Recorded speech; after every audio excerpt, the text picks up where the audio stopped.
a double door and it was wide open. So I decided to go close to the door to find out what was outside of it. As I began to walk closer to the door, I noticed that outside of the door was like stars in the sky.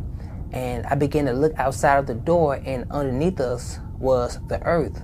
And I was a little bit afraid of heights, and so I kind of panicked because it seemed like we were so high above the earth. And I was in this isolated place where there seemed to be only me, and I was excluded away from everybody else.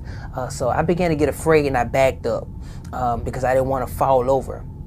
And when I blinked and opened my eyes, I noticed something, that the doors were slightly closing, really subtle that if you wasn't paying attention, you would overlook it. And so I stepped back and I blinked again and I opened my eyes again, and I noticed that the doors were almost closed.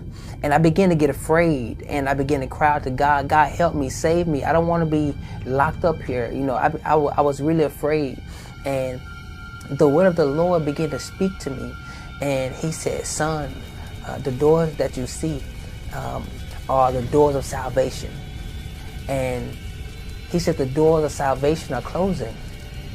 And he began to minister to me. He said, son, what you do for me, do it quickly.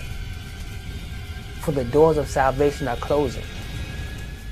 He said, I want you to tell my people the doors are closing. And I said, Lord, I'm going to tell the sinners that the doors are closing. He said, son, when I mean the doors are closing, I'm not talking about the lost. I'm talking about the church. He said, tell my people to make up their mind if they want to be saved or not.